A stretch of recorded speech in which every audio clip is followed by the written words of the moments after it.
hold it right up to you. Okay, everyone, we're going to make a start.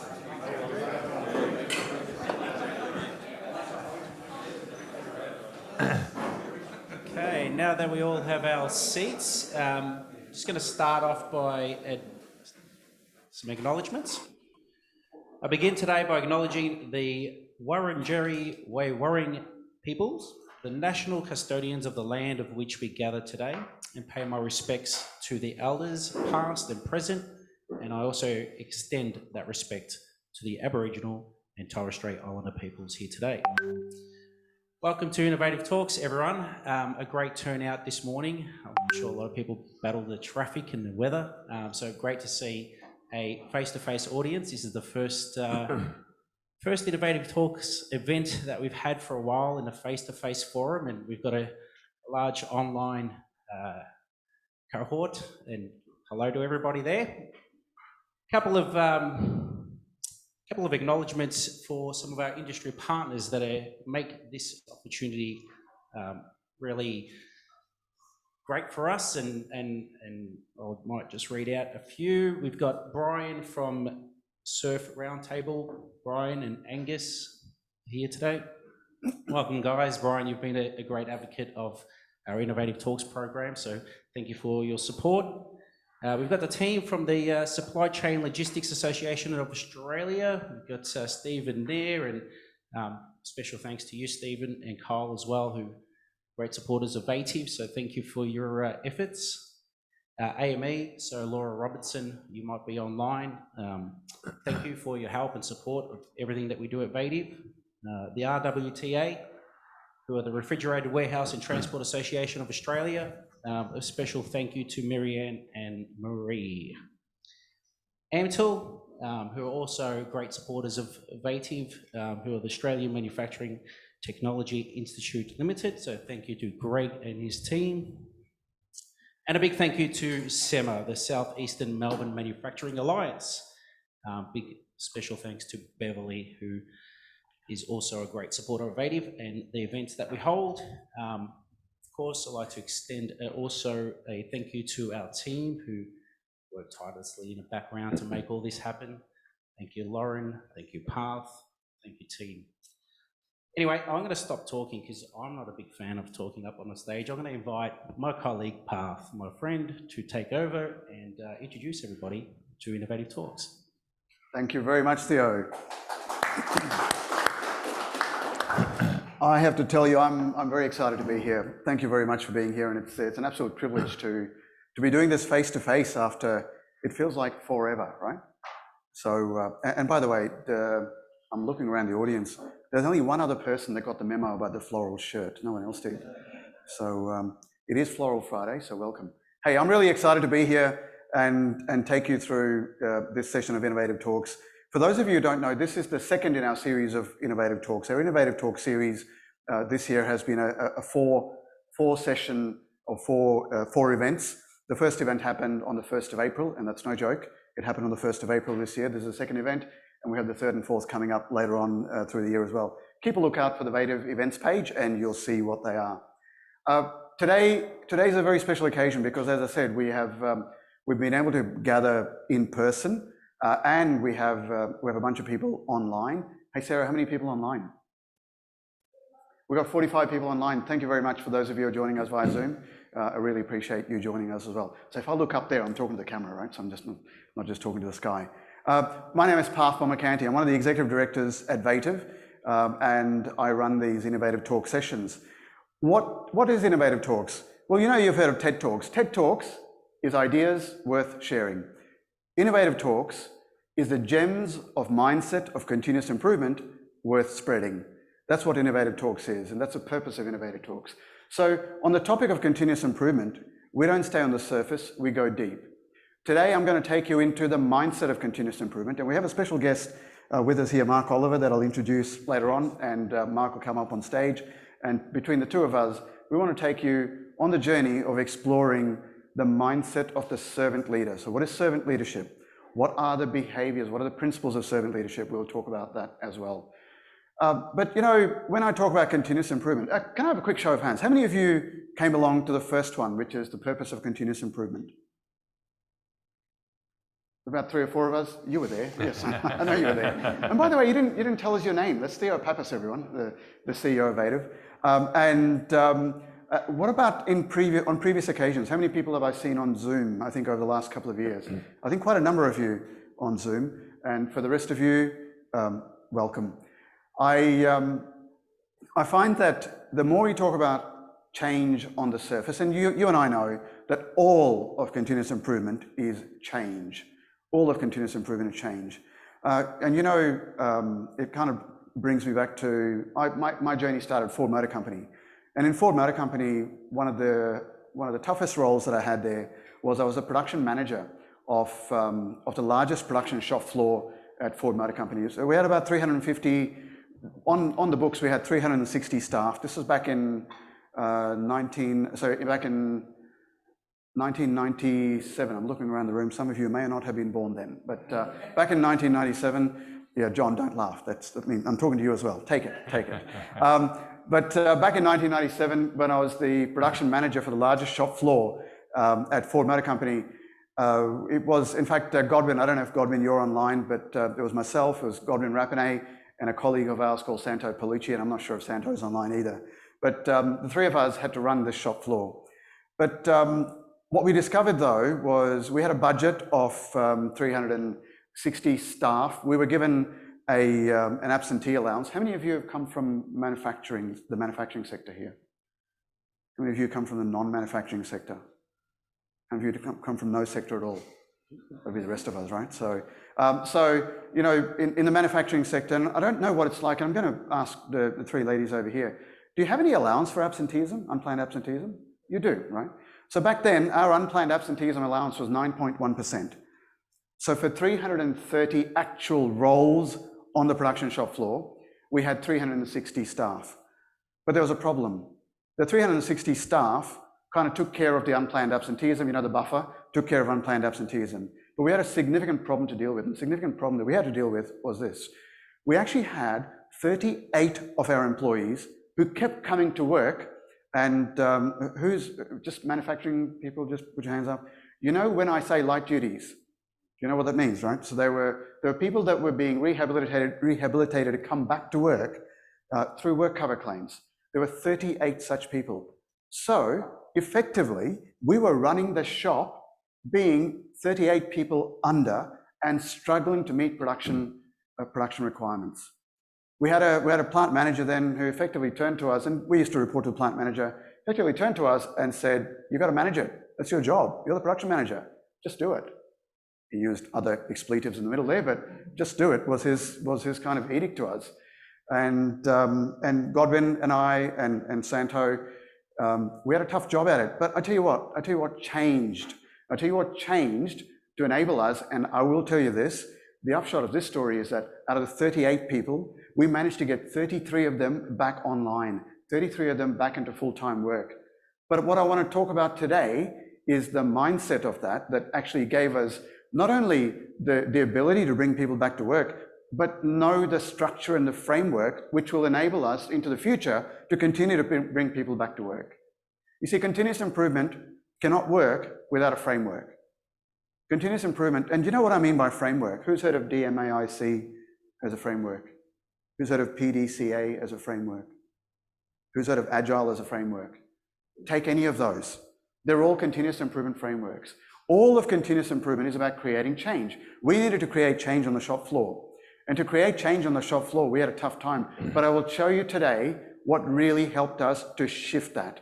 Because what helped Godwin, and you've come across Godwin, right? Godwin is your coach for Greenbelt. Godwin Rapinay and Santo and I, what helped us to create the change was what lies underneath what you see on the surface. What you see on the surface is a bunch of people. What you see on the surface is a bunch of processes. What you see on the surface is a line, a production line. But what lies underneath is a mindset that we had to adopt. And it's an absolute privilege to have Mark Oliver here, because what we're going to talk about is that mindset that we adopted, which is the mindset of being the servant leader. So let's go there. Let's talk about this. Let's talk about what lies on the surface versus what lies underneath. I'm going to use the flip charts here to draw. And those of you who have been to this version or this session 2 of my talks on continuous improvement leadership and continuous improvement mindset, this is potentially a familiar model to you, but I'm going to start and take you through it, take you through this model and explain to you why this model is so important. And then Mark, when he comes on stage, will take you even deeper. But you know, when I say all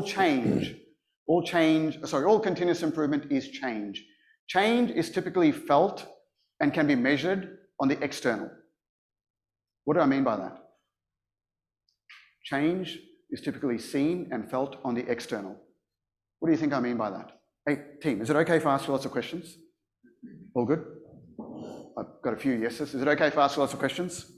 Yep, cool. So, what do you think I mean by change typically is seen and felt on the external? Your customers are feeling it. Yep, keep going. Where else do you see it? Where else do you feel it? Sorry? On a P&L, on a profit and loss statement. Yes, it is. So between the two of you, you've touched on the keys of where you see it and who feels it. Where you see it is in our KPIs. Who feels it is, you said customers. And in the purpose of continuous improvement workshop that I ran in April, I touched on this. The service profit chain model says the first customer that we need to focus on is our people. It can take people out of their comfort zone. And taking people out of their comfort zone needs a certain mindset, and that's exactly where we'll go. So we feel it, we see it in our KPIs, our people feel it, our customers feel it, and our customer KPIs are things like our customer satisfaction levels, or if you're in manufacturing, our DIFOT levels, or any form of, or your NPS score, they're all in the external. But when I say they're on the external, hi, welcome. That's okay. So when I say they're on the external, they're in our external environment.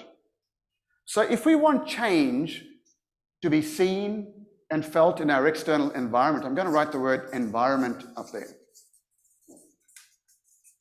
If we want to see change in our environment, whether it's on the P&L, whether it's any other KPI, or whether we want our people to feel it, that is the environment, that is the external environment. There is something else if we want to sustain that change. When you want to sustain the change, there's something else that needs to shift, which sits underneath the environment. Those of you who heard me say this before, just hold back on your answers. For those of you who haven't heard me talk about this before, something starting with B, this also needs to shift and needs to be sustained in order for the change in environment to be sustained. What is it? Behavior.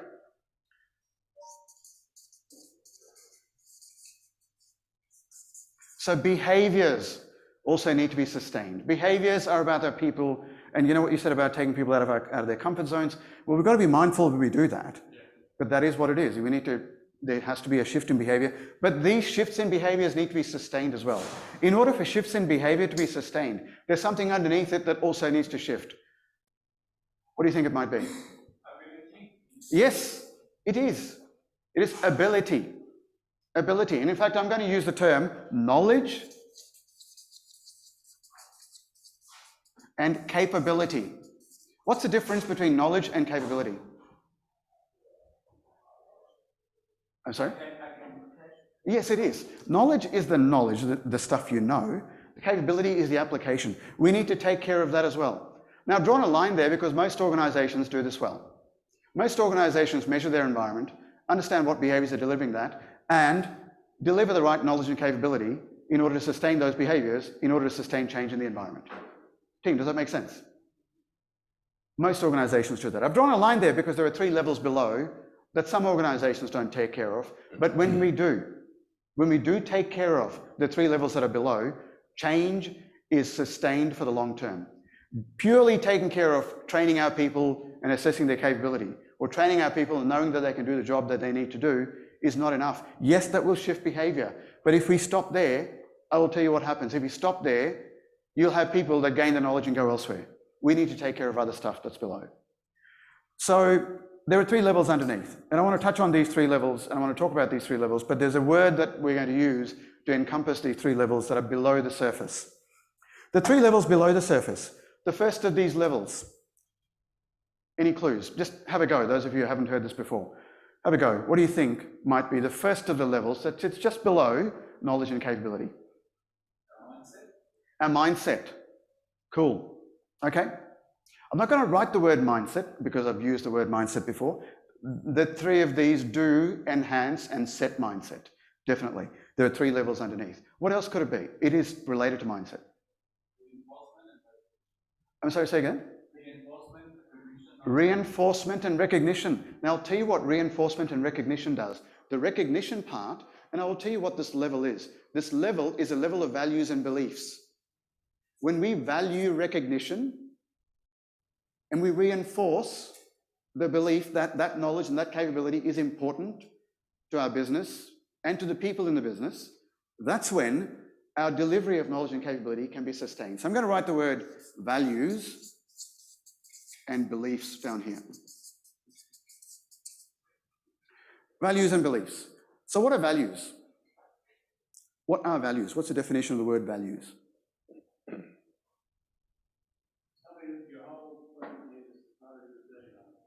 Something that you hold, say that again, Brian. Something that you hold as important that kind of results in your behavior. Yep, values. The things that you feel are important. Give me a couple of values that are in your organizations. Go ahead. Integrity. Keep going. Integrity. What else? Accountability. Sorry, I missed that. Compassion. Caring. Honesty. Work ethic. These are values. Now, work ethic probably has a couple of values associated with it. Diligence is part of work ethic. Self-discipline could be part of work ethic. These are all values. Values are not easily seen, but they can be measured. They can be measured. If you want to know how to measure values, talk to us after this session or in the mix that we have. Those of you online, send me a note, or in fact, I'll ask the people online to do this. If you want to know how to measure values, can I have a quick show of hands in here? And online, I want you to type in a yes if you want to know how to measure values. Who wants to know how to measure values? Cool. Some of you may already have, no, Mark, I know you already got the means of measuring it. Sarah, just take note of the fact that people are saying yes. If you want to know how to measure values, anyone that said yes there, and some of us, we'll talk about how to measure values. Beliefs. What's a belief?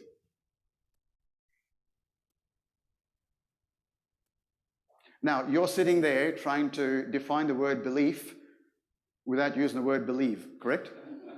Yes. What's a belief? Something that you're confident is true. Love it. Something that you're confident is true. Confidence comes from past experience. Those of you that have read the book called Blink by Malcolm Gladwell, you know this, right? He talks about how past experience sets our intuition and in fact sets our beliefs. One of my mentors said this: a belief, a convenient assumption of reality that you choose to subscribe to. Do you like that? A convenient assumption of reality that you choose to subscribe to. What is reality? Who knows? But you make assumptions about reality and you hold them. Those are your beliefs. That's what beliefs are. Let's talk about values and beliefs, but there's a level underneath, and I'm going to do this little exercise here. There's a level underneath that sets our values and beliefs. Hey everyone, welcome. I'll tell you what that level is, but I'll do that by asking you a question. I'm going to give you a vocation, a thing that people do for earning money. I'm going to give you the vocation, and get ready to call out the first word that enters your mind when I call out this vocation. Are you ready? Used car salesperson. Call it out. Call it out online. Used car salesperson. What are the words that you're seeing there, Sarah? Used cars. Cheap. Yes, cheap, says someone online. See, what I just gave you, what was that? Corrupt. There you go.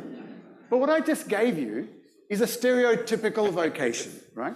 I actually do know a number of used car salespeople that are closest friends of mine who those words don't apply to. Don't get me wrong. You know, they're people, they're doing what they need to do. But what I gave you was an identity. Identity sets values. You just gave me the reflection of an identity and the values that are the perceived values of that identity. Sorry, I just noticed someone in the background there. Hey, Godwin. That's Godwin Rapinay, everyone. Godwin Rapinay, you remember I dropped his name earlier on. Godwin, I was talking about the experience that we had of having, out of our 360 people, 38 people on light duties and us needing to bring them back. But what I'm saying is the stuff below the line is the stuff that we had to adopt, and that's what Mark's going to talk about as well, of how to be. See, identity and values and beliefs these are the being level. They're not the doing level, they're the being level. And there is a level beneath that. There's a level beneath that underpins identity or goes together with identity to set values and beliefs. And if this level and the identity work together, then the values and beliefs that we adopt will encourage us to provide the right knowledge and the right capability, which will enhance the behaviors that we want to see, which will create the environment that we would desire to have. So I'm going to tell you what this is. This is called purpose. Those of you who heard the TED Talk by Simon Sinek, quick show of hands. How many of you have heard the TED Talk by Simon Sinek where he talks about the golden circles? Some of you have. Please do a YouTube search, Golden Circles, Simon Sinek, S-I-N-E-K. He talks about purpose and the importance of purpose. In fact, in some of his later talks, he talks about purpose and identity and values and beliefs and what they are. He's a great speaker about it. But when it comes to purpose, he talks about the fact that the purpose of what people do, the purpose of an organization, the purpose of an individual is at the core of who they are and how they be. I know, I didn't use the right English there because the days of good English have went, but you know, who they are and how they be. He talks about that. In fact, I was so inspired by that talk by Simon Sinek back in 2010, I think it was. There was a TED Talk by Simon Sinek in 2010 where he talks about the golden circles, where he talks about everyone's familiar with the what. It is harder to connect to the how, but then when you discover the why, when you connect with the why, that's when the how and the what almost pale into insignificance because it's the purpose, it's the why that really engages. I'll give you a quick example, and I love using this example. There's an organization called Automobility. In fact, Godwin, you're there at the moment, helping them to do what I'm about to say. Automobility is an organization that converts vehicles for wheelchair access.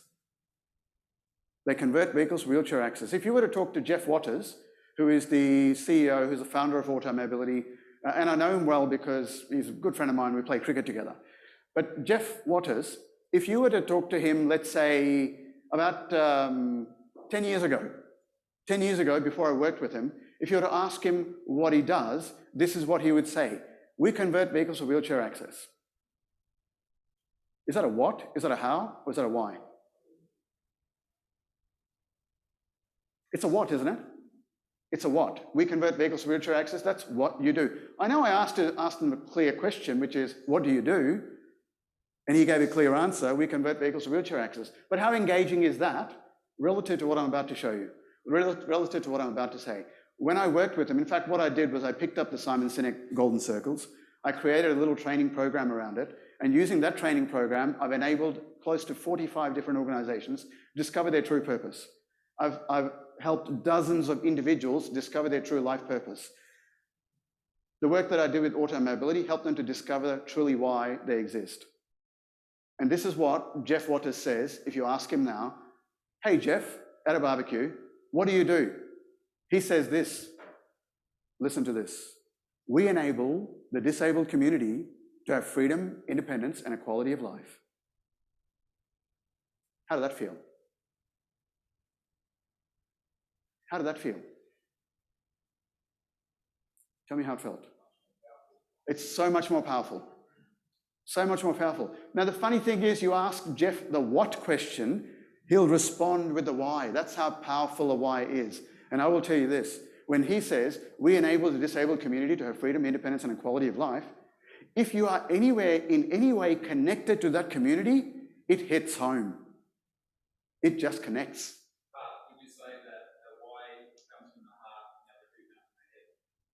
The why comes from the heart. The identity is your entire being. The values and beliefs are internal.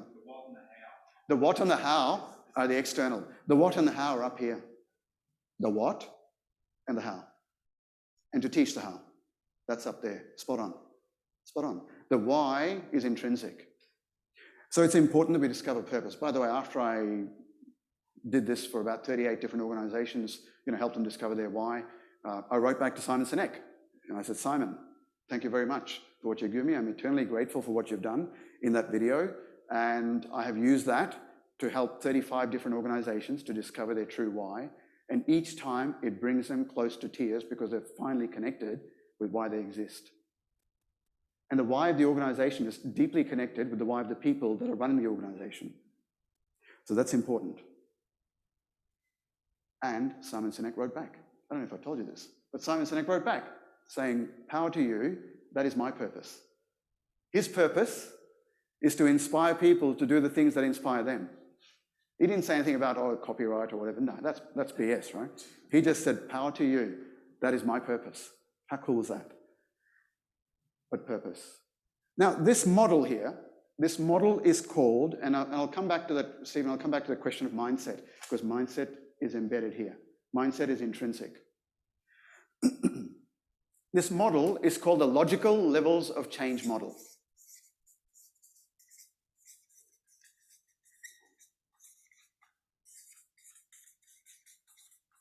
It's called the logical levels of change model. It was originated by a gentleman by the name of Robert Dilts.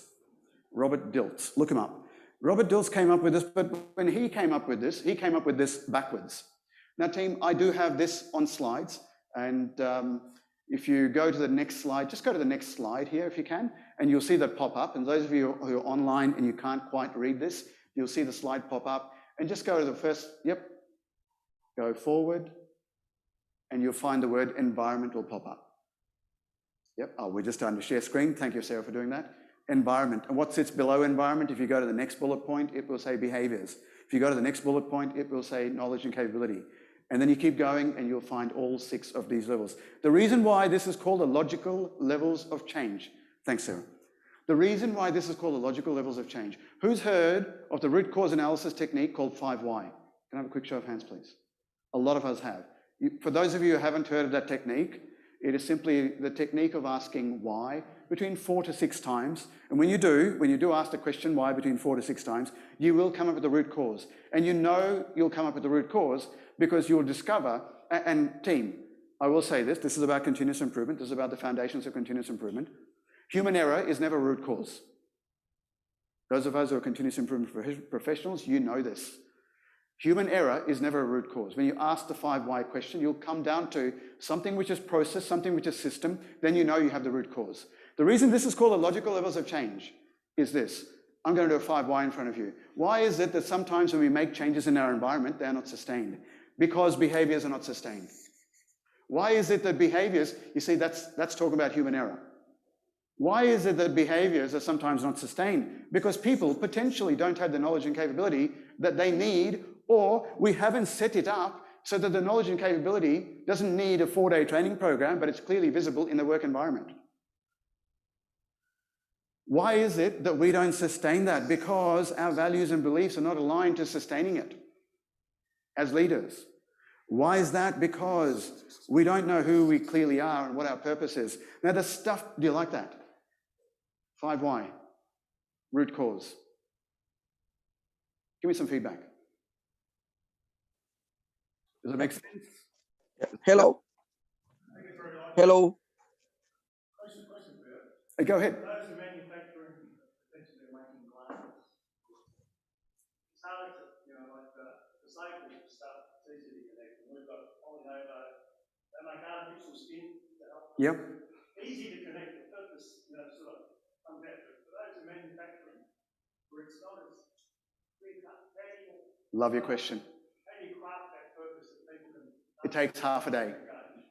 It takes half a day. Half a day, guarantee it. Sure, I'll have to find my phone and find it. Brian, how about if I do that as part of the post-event comms, right? I'll give you some examples of. In fact, I'll give you one very quick example. No, I can't think of it straight away. I've got all those albums on my phone, which are all of the organizations that I've worked with. And I will show you that about 80% of the organizations that I've worked with are manufacturing and logistics organizations. It can be done. Now, when it comes to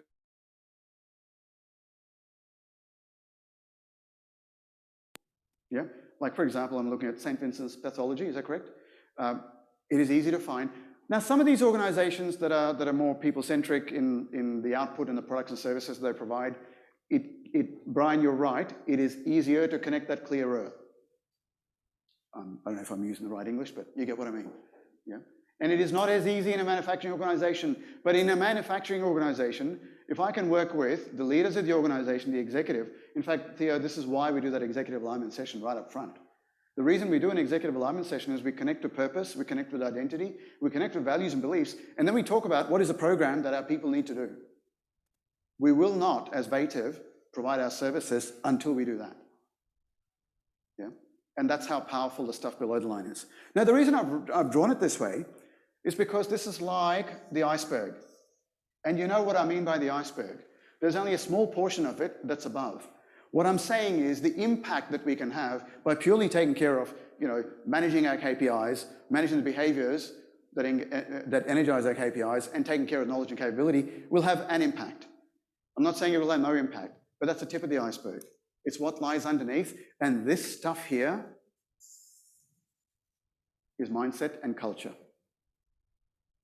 That is mindset and culture. In fact, I'm going to say it's culture that enables the mindset of continuous improvement, the mindset of growth. All of that is embedded here. How easy is it to change mindset or beliefs? How easy do you think it is to change beliefs? Very difficult. Typically, that's the answer that I was expecting. It's just like we practiced, Brian. Thank you. Typically, beliefs, we feel like the stuff below the line. I want to show you how easy it is to shift the stuff below the line. Sarah, would you mind queuing up the video, please, when you can? I want to show you how easy the stuff below the line is because I want us to play a little game.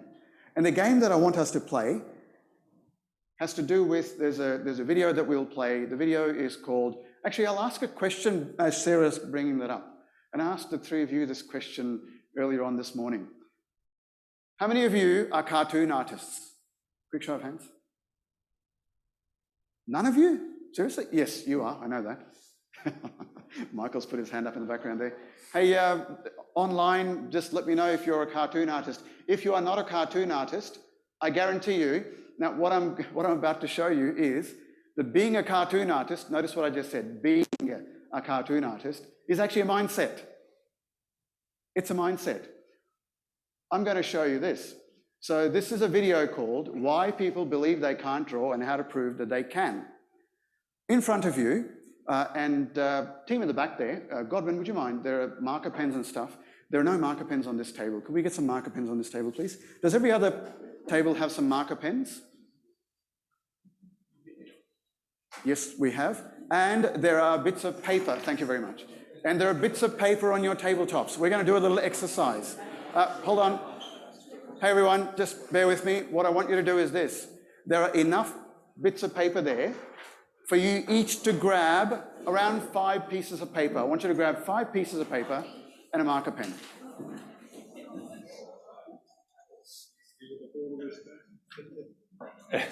Yeah, I've done it before as well. If you're online, grab yourself about 5 or 6 sheets of paper and a marker pen. Grab a marker pen of some sort rather than a biro. Grab a marker pen.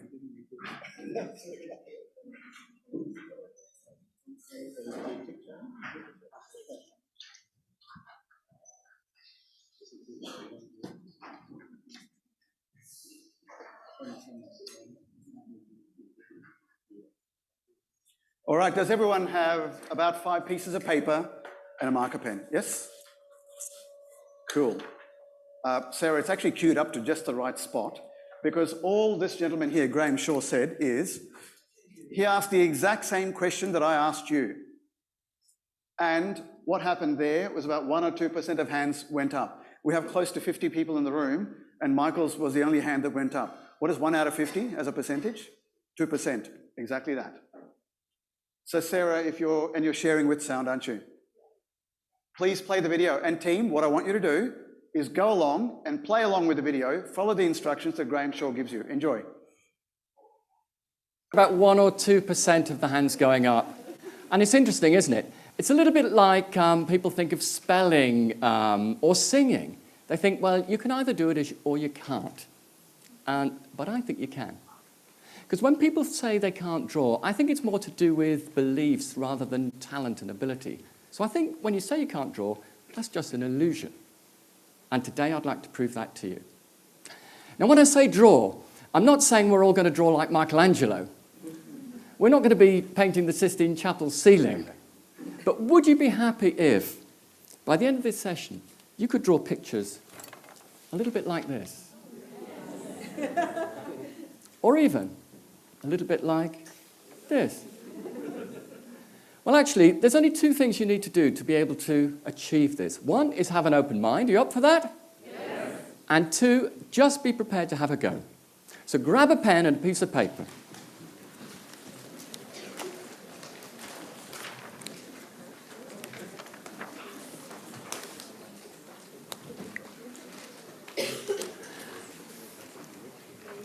Okay, so here's how it's going to work. I'll show you the first cartoon we're going to do, so just watch to begin with. Here we go. Just watching.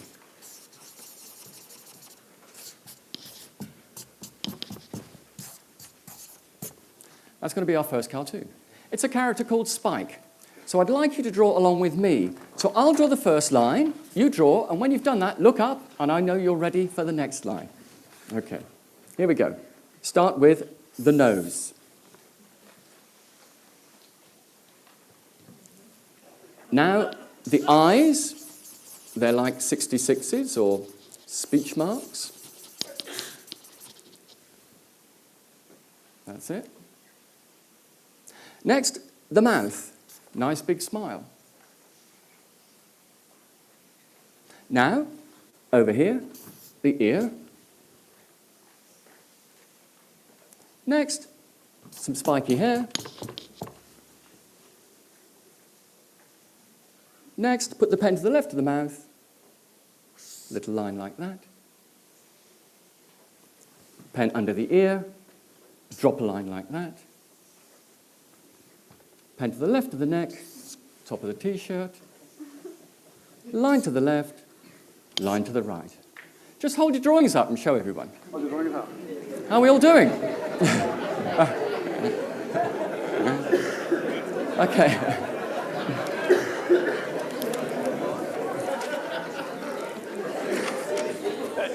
Okay, fantastic. So, it looks like you've just learned to draw one cartoon, but you've actually learned more than that. You've learned a sequence that would enable you to draw hundreds and thousands of different cartoons, because we're just going to do little variations on that sequence. Have a go at this. Draw along with me. Nose.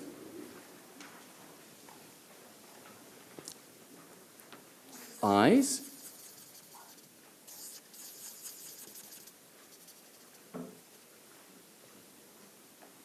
Smile. That's it. Now some hair.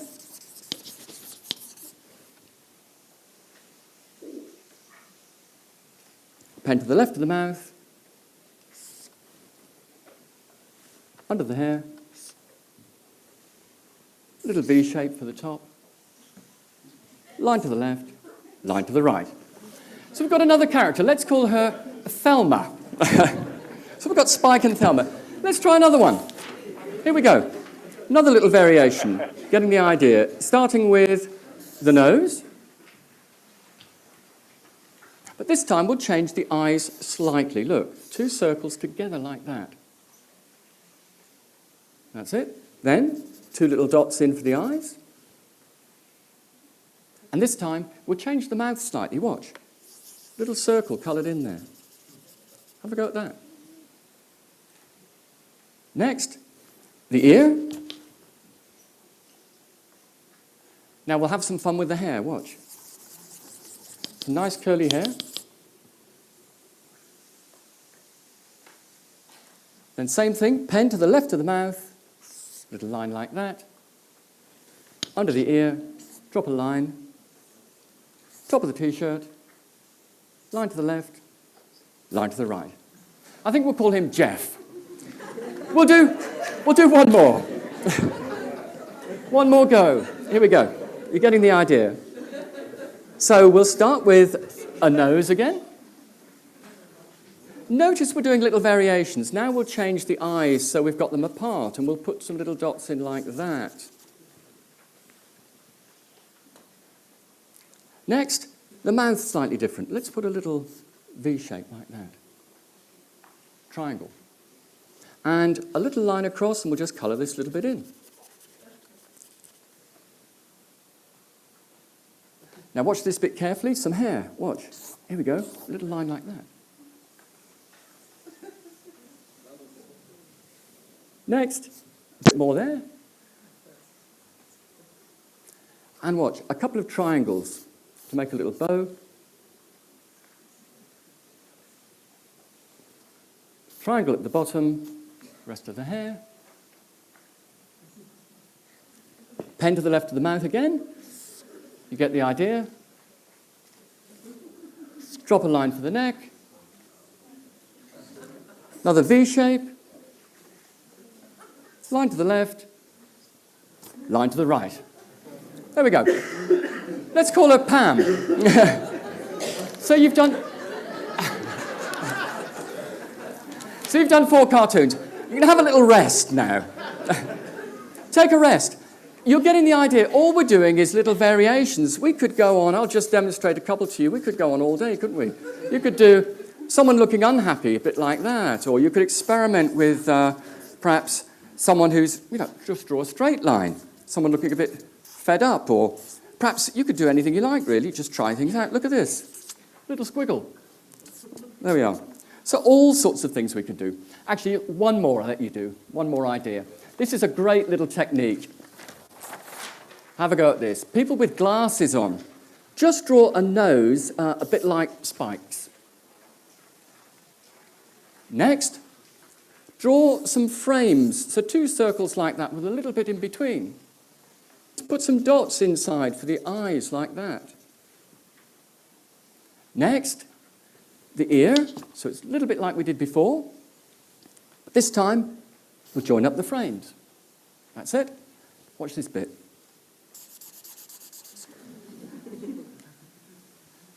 And this bit I really like. Watch. And then, a little bit there. Pencil under the moustache, line down. Top of the shirt, left and right. So there we have it. We could carry on, couldn't we? Hopefully we've done enough to convince you that, in fact, we can all draw. And not just people here. I've worked with, I'm going to give you 3 examples of other people who've learned to draw, and it actually surprised them too. And I'm going to save what I think is my favourite, most surprising example until last. The first example is I've worked a lot with children and students in schools. And actually, the little ones, they just draw fine. But when they get to about 15 or 16, most of them think they can't draw. But I've worked with them. I worked this week in a school where I was coaching them on using pictures for memory. And a girl was trying to remember what red blood cells do. And she drew this little picture of a red blood cell carrying a handbag with O2 on it to remind her that the red blood cells carry oxygen to all parts of the body. That was a great one. The other people I've worked with is many adults in all walks of life, and particularly in business, and they often will want to make presentations memorable. So again, a quick cartoon or a sketch could be really good for that. And again, most people think they can't draw, but take this example. A couple of wavy lines. Little boat. Could be a metaphor to represent we're all in this together. So that, if that was just drawn in a presentation, would really stay in the memory, wouldn't it? Yeah. But the third example is, you shouldn't have favourites really, should you? This is my favourite. Have you ever been at a party when someone asks you what you do? I get a bit sceptical when people ask me that. And this lady said to me, I said, I do a bit of training and I teach people to draw. And she said, would you come along and do some for our group? She said, I work with some people. She was a volunteer, a group of people who've suffered strokes. So I said, I'm sure I could, spare some time for that. So I said I would, and I booked a time in. Have you ever done that? And you get nearer the time and you think, what have I let myself in for here? Will I be able to do it? I thought, what could I do with them, you see? So I know, I'll do my cartoon drawing. They'll like that. But then as I got nearer the time, I got more and more apprehensive, because then I was thinking, I've worked with children, I've worked with all sorts of adults. I've never worked with a group like this. And it turns out it was all part of a charity called Talk. And this Talk charity is a wonderful charity that helps people who've suffered strokes but have a particular condition known as aphasia. You might have heard of aphasia, sometimes called dysphasia. And the key thing is, it affects their ability to communicate. So, for example, they might have trouble reading, writing, speaking, or understanding. And it can be quite an isolating condition. It can be very, very frustrating and can lead to a loss of confidence. Anyway, so I prepared all this stuff, went to do this session for a couple of hours, tea break in the middle, and I got more apprehensive. But actually, I needn't have worried, because I'm going to show you now the work that they did. And it was one of the best things I've ever done. I'm going to show you the first slide. And I taught them Spike, just like I did for you. And I want you to see the reaction on their faces when they did this. What you can see here are two of the stroke recoverers on the left and right, and one of the volunteer helpers in the centre. And each stroke recoverer, there are about 36 in the room with volunteers as well. There's one-to-one helpers. And you can just see the delight on their faces, can't you? Let's look at another picture. This is a gentleman called David. And he's holding up his picture, and you can tell it was the picture of Spike, can't you? In fact, I think he's drawn Spike even better there. But what I didn't realise until even after the session was that a number of the people in this session, including David, were drawing with their wrong hand. David's stroke meant that it affected the right side of his body, and he drew with his left hand, as many did. Nobody mentioned it to me. Nobody complained.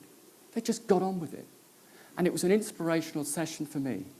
It was quite a humbling session, one of the best things I felt I've ever done.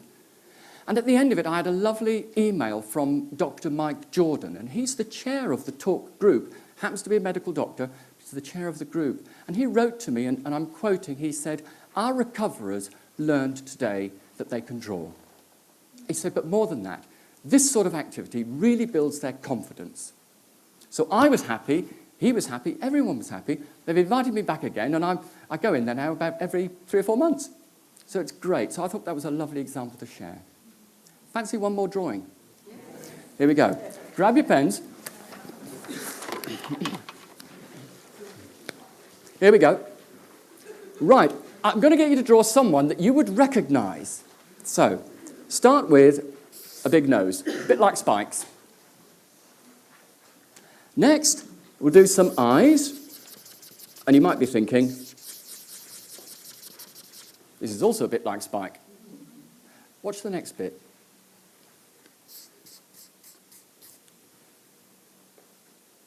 You're getting warm? There you go. Little line down there. Down here. Little V shape. Line to the left, line to the right. Then you've got Albert Einstein. So, you've got the pens with you. You've proved that you can. You've proved that you can draw. You're very welcome to take the pens with you and have a practice at home, even show somebody else. But actually, I'd like to leave you with a final thought. When you walked in here today, many of you didn't believe you could draw. And, I've got a question for you about that. How many other beliefs and limiting thoughts do we all carry around with us every day? Beliefs that we could perhaps potentially challenge and think differently about. And if we did challenge those beliefs and think differently about them, apart from drawing, what else would be possible for us all? Thank you very much.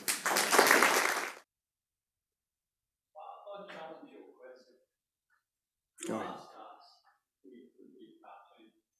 Cartoon artists. The Bond's got to have 40% off everything sale. You don't ask us if we can draw, so you're the part that said we're wrong. You don't actually ask me if I can draw. I'd say, yeah, I can draw. I wouldn't be a professional, but I can draw. But the moment you raise questions in the way, can you pay your cartoons or whatever, I can't pay that. Good to know. Quick question then. How many of you now believe you can draw cartoon characters? That's what I asked you before. I had one person put their hand up. Now, sorry, say that again? I took your superpower away. And by the way, the question from the audience was, just for the online audience, was, you know, I potentially phrased my question wrong. If I'd asked how many of you can draw, you'll all tell me you can draw, because you can all draw a graph, you can all draw lines, you can all draw stick figures, you know what I mean? But I asked you a very specific question. How many of you believe you're cartoon artists? And I did that for a reason of, I want to show how easy it is to shift beliefs. Yes, it is. I will tell you that shifting beliefs in an organization is as easy as that. There is a secret to it. There's a secret to how you overcome resistance to change. Come along to the third of the series of these talks, and I'll teach you how to overcome resistance to change. It's an easy 3-step process. You're right, because you will find resistance. Go ahead. Yes. No. And we don't need to be confident of being able to do everything. We need to be able to be confident of doing the thing that we thought we couldn't do. And so what I've just shown you is that aspects of mindset, such as values and beliefs, can be shifted. How long did that take us? 12 minutes? 15 minutes? That's how long it takes. As long as, and I like what you just said, as long as we are clear in what we're saying, as long as we're providing a clear foundation and a clear framework, having a clear foundation and a clear framework, and believing that a clear foundation and a clear framework is needed, that's a mindset. That's a mindset. And so a lot of people, when you know, as Vative, we run training programs. We don't just run training programs. We're a business transformation organization. But what people come to us for is they look up on our website and they come to the training programs. What we engage them with is, we love that you've come to us. We then start to talk to them about their leadership mindset. Tell me, what have you learned about mindset? What have you learned about beliefs just by doing that little activity? We can shift, we can change. What else have you learned? The experience and the behaviours are important. The experience and behaviours are important, and the experience of changing beliefs are vital to underpin that. Yes? Also, how you ask something can determine the result. How you ask something can easily determine the outcome or not.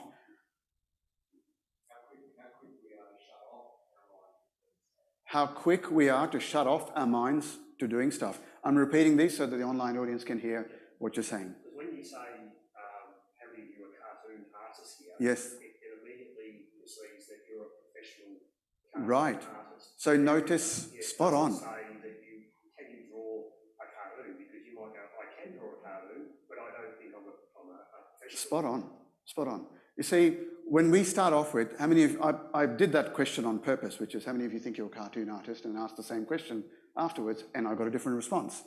So all I did that for was that purpose, yeah? So I've phrased it in a very particular way. But the way you phrase it, and the assumptions that people will naturally come to, is important to understand and to note. Now, depending on where you sit on the range of resistance to change, the assumptions that you make will be different. I'm going to pause on resistance to change because the topics that you're bringing up are related to that. What I want to talk about today is mindset. And in particular, what we want to talk about today is the servant leader mindset, because both your questions and yourself, you know, the question that you asked is about where are you coming from? Where are you coming from? And I will tell you this, there is such a thing as a servant leader mindset. And I'm going to introduce our special guest today. I've got some notes to talk through. But I want to introduce Mark Oliver before I bring you up on stage.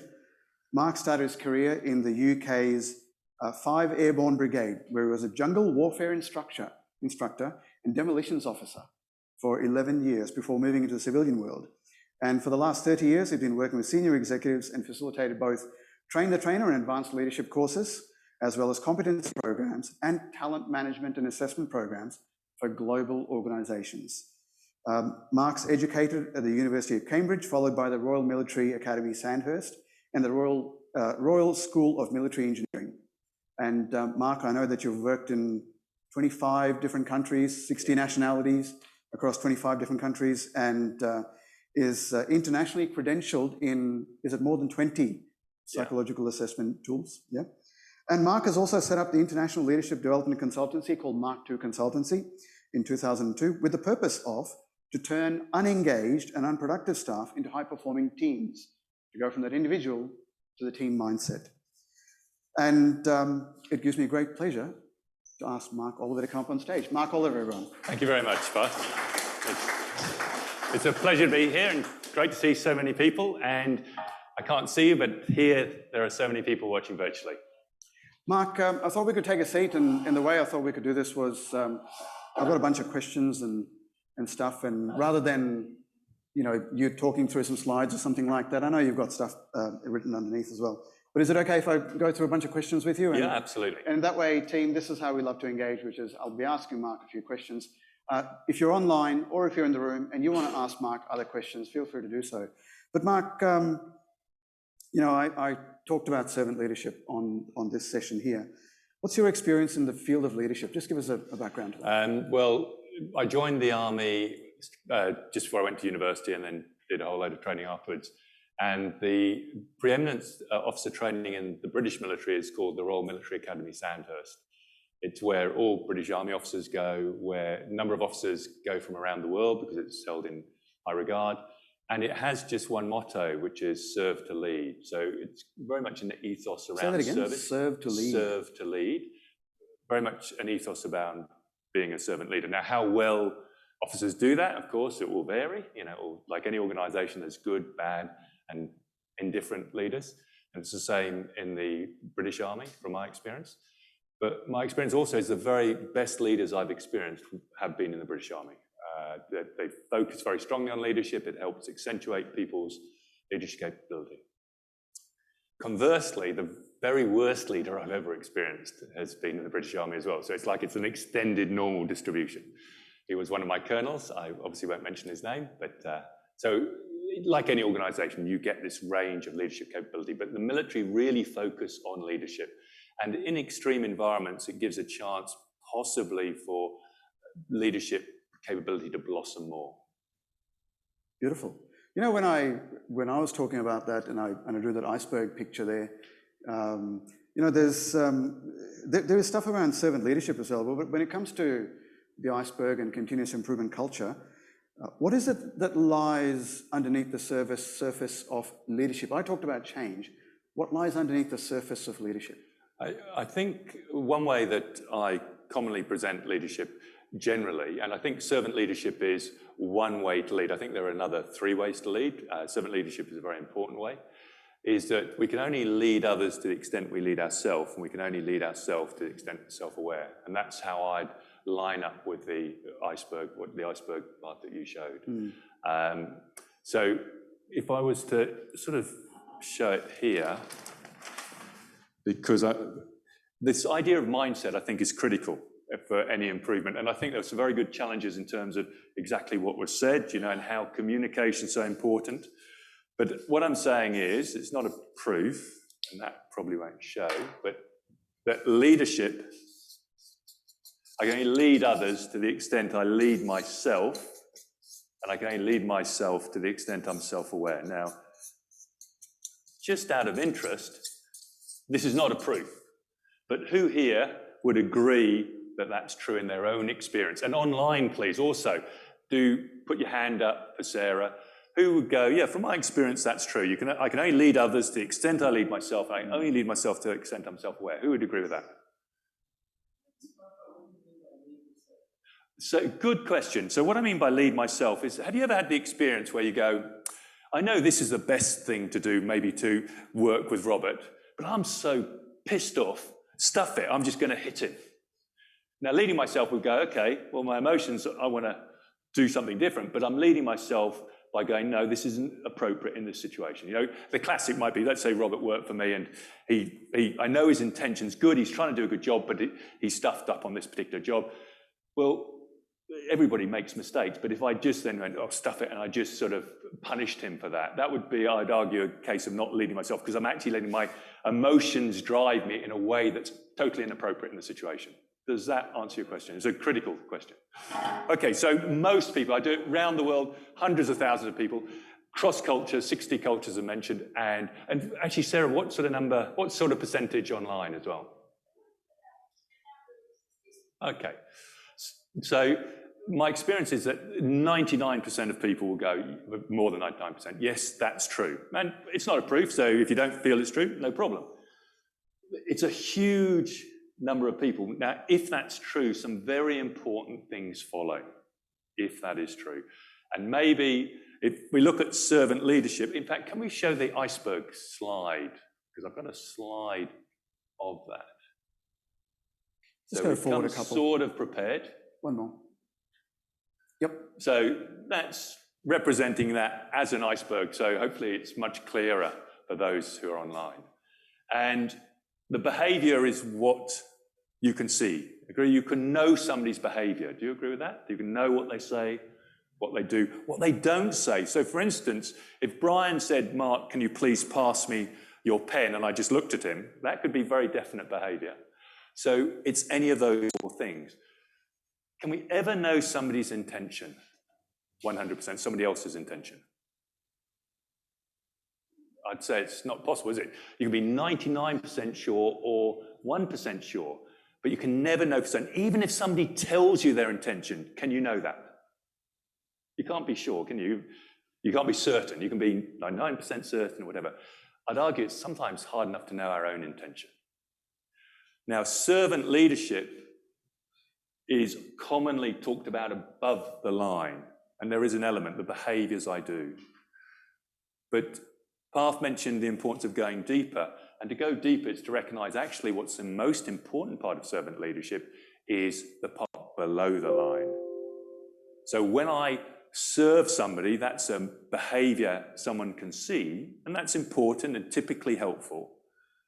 But the question is, what is my intention when I'm serving them? Am I serving them so everybody looks at me as a great leader? That's a different reason for serving them than if I care for that person. Would you agree with that?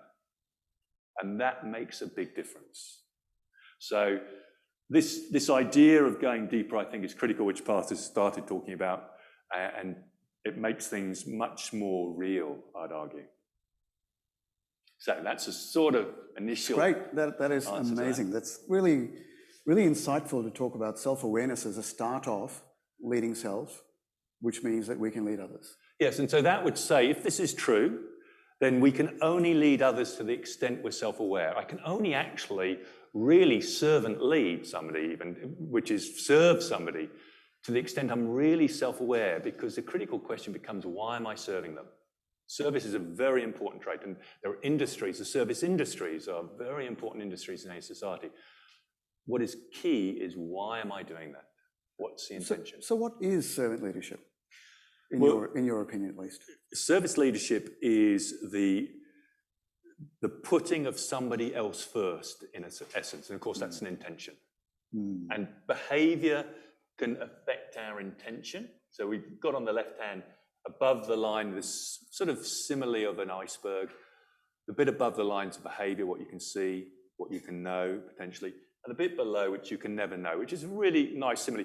Which is the biggest part of an iceberg, we all know, but which is the most important becomes a question. So, question for you, which part of the iceberg sinks ships? Part above or part below?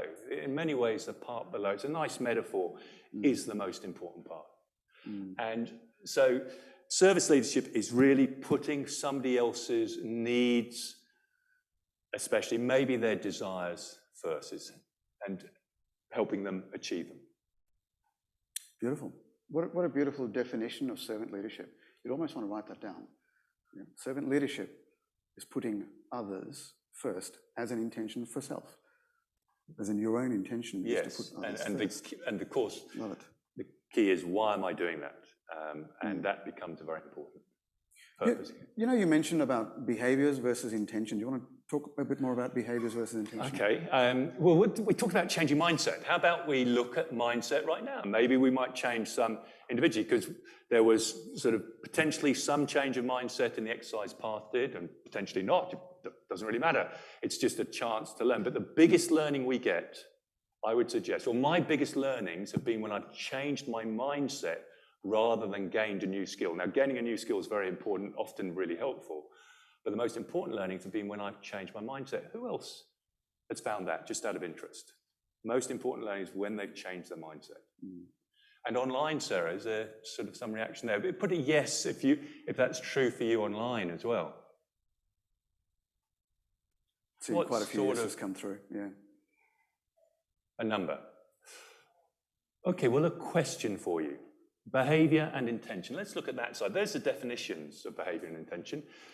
Both are important. Which is more important? I assume, well, there's three answers potentially, and I'm going to ask you just to put up your hands, and virtually as well. Please do sort of virtually put up your hand as well. Is it behavior? Is behavior more important than intention? Is intention more important than behavior? But I guess there's a third one. Are they sort of the same? So who here would go, behavior is more important than intention? Hands up. Okay, right. A lot of people, a lot of people not going with that, one person going with that.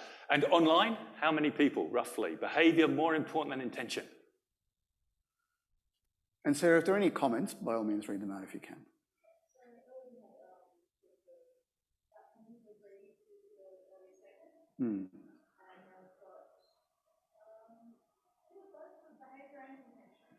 So a bit of a split, is that? Okay, with the audience here, who thinks intention is more important than behavior?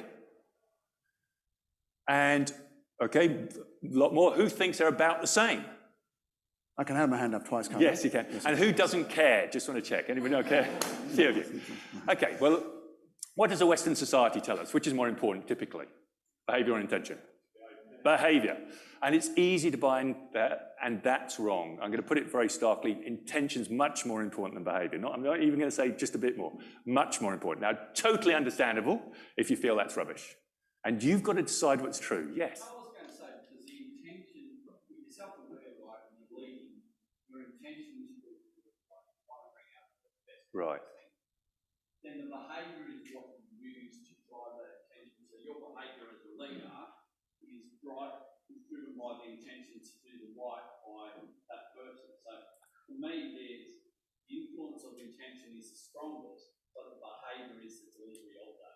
Absolutely. That's a nice summary, but let me take it further, because I think it seems like it's pretty clear to you. Understandably, some people are going to go, that's not right. That's usually, in fact, I'm amazed how many of you here were confident in intention rather than behaviour. Usually it splits the audience.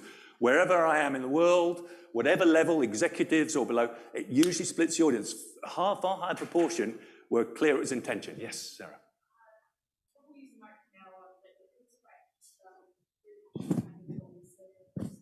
Okay, yes. If I hand you the microphone, would you mind repeating what you just said, please? Because it's a really key thing. Not in the exact same words, but similar. Thank you. It's on. Just hold it close to you. So what I was saying was that as a leader, being self-aware, it's the intention. You're driving the see, I can't get it exactly the same. You're under pressure now. So being self-aware, you're driving you're driving what your people want, right? So your intention's there to serve them or get the best out of them and bring them forward, right? But that's fine, but it's the behaviours as a leader that helps you drive that forward. That's the summary of it. Okay, let me expand on that, because it isn't actually, although it sounds by the way, like I have to say, that's actually a really key question. It's a simple, it seems like a simple idea, or almost a simple question, but it actually is very complex. And many of you feel, understandably, they're about the same. I'm going to push very strongly, intention's far more important than behaviour. And a couple of examples why that might be. First of all, yes? Do you want to just take that, just for the virtual audience? I'm also wondering, while intention is really important, is it, if you look at the iceberg theory, behavior is what people see. Yes. So they may not be aware of your intent. Yes. So they see your behavior, and that's what perhaps drives how people perceive you as leading. That's a very important point, because of course behaviour is what's seen, and so is that sort of driving? So let me just unpack this a bit to help give clarity. So first of all, Buddhist parable, two men, each cut a man in exactly the same way, and in both cases that man dies. Equally bad act or not. Not only is it the same behavior, it's got the same result. Is that an equally bad act? What do you think? Sounds like it. Let me give you some more information. One is a mugger trying to rob the person. The other is a doctor trying to save them. Equally bad act or not? Clearly not. Completely different. Only on intention. In fact, if intention wasn't so important, you wouldn't have such a difference between manslaughter and murder. I can commit an act where I kill somebody, and totally on what the jury think my intention was, and they cannot know. That's why we have this idea of beyond reasonable doubt, because you cannot know somebody's intention. I can walk free or spend 20 years in jail. It's that important. And why you want to focus on intention is which is causative, behavior or intention? Which is causative? Intention, isn't it? Behavior is symptomatic. It's shorter term. It's more changeable. Intention's more stable. And so people say to me, but Mark, yes, question. Sarah. Yep, just from the Zoom. If your intention is to prevent someone from feeling bad, so your behaviour is to keep critical information from them, then the behaviour was very much the more important thing. Yes. Now, a couple of important things, because that often comes up, people go, but Mark, maybe your intention's good, but, my behaviour was bad. And so, that's what's going to matter. Well, I guess a couple of things. One is, usually those examples, and that example there, could that person have shared information? When people give me examples of that, it's always easy behavior to do. It's not because the person can't do the behavior. It's always pretty easy.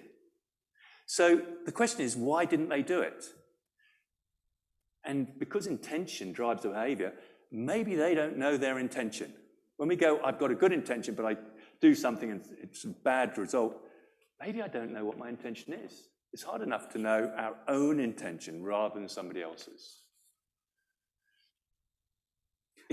Mark, it's interesting. I'm just reflecting on that Zoom question. Yeah. I actually heard intention there.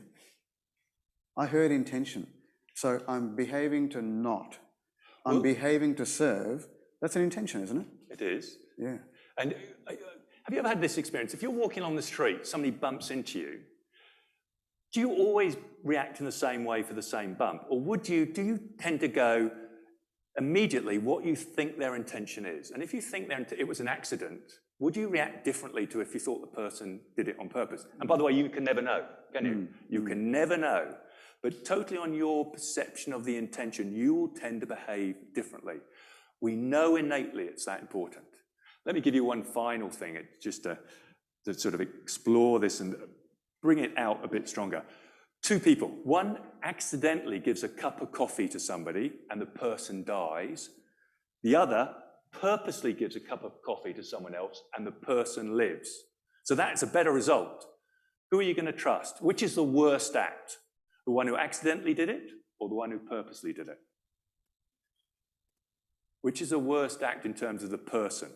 Which person are you going to be most wary of? Which person is typically, would you consider to be a worse person? The one who accidentally gave a cup of coffee which was poisoned and it killed them, or someone purposely who gave a person a cup of coffee, but they didn't actually end up killing them? Which is the worst act? Well, it's a purposeful one. Who are you going to be very wary of from now on? Who are you going to be more wary? You're going to be a bit wary of the person who was clumsy or whatever and gave it accidentally. But what about the person purposely? Intention is much more important than behavior. Hugely so. Mark, yes. I'm actually going to show you, I'm just going to grab these two books. But in the last session that I ran, I held up a book, and I'm going to hold up Mark's book in a moment as well. I held up a book called Learning to Lead and Leading to Learn. I love this book, particularly when it comes to continuous improvement. I absolutely love this book because notice the title, Learning to Lead, and the intention of leading is to learn. How cool is that? Katie Anderson, what she did was she spent a whole year in Japan downloading the mindset of a gentleman called Isao Yoshino, who was at Toyota for 43 years. Toyota, we talk about Toyota when it comes to continuous improvement as being the leaders in setting the mindset of continuous improvement, and that's where people talk about lean originated, the modern day concepts of lean originated from. But I will tell you this, the core of this book is centered around intention. That's what the core of this book is centered around. It is intention. So I love that. And please, highly recommend it. I recommended this on the last session that I ran, and a number of people did go and buy it, and the feedback I've had is it's a brilliant book to read. So please write it down. Learning to Lead, Leading to Learn by Katie Anderson. Highly recommend it. I also highly recommend this book, which is Motivational Leadership by Mark Oliver. And so I have a question though. I was looking through your book and I have a question. The question is around, well, let's start with servant leadership. Then I want to talk about something that's in your book. Yeah. If we talk about servant leadership, I could ask you the question, what do I need to do to be the servant leader? But, you know, we're talking about intention, which is about how you're being rather than doing. That's what I was talking about below the surface as well. But how do I be a servant leader? Perhaps if I can first sort of close off that last conversation, and when I mentioned about intention is that the intention of being a servant leader, therefore, is more important than the action. If we intend to be a servant leader, presumably we will act as one, but at times we'll fail, won't we? We intend to be one, and for whatever reason, we're not able to do it. But that intention, being below the level, is critical to being a servant leader. So it can work if I behave. There is, and it was touched on, someone touched, I think actually, Brian might have touched on it, someone touched on it, that if I do something, I can actually change my intention. It's the basis of cognitive dissonance. So there is it's not only that intention drives behavior, behavior can affect my intention. Has anybody ever noticed that? If I'm got to behavior, it does, but it's bigger the other way around. So I'm certainly not saying behavior isn't important. Of course it's important, but intention is much more important. So servant leadership, behavior is important, but often that's where it's left at. And most important is the intention to lead others by servant leadership. Yeah.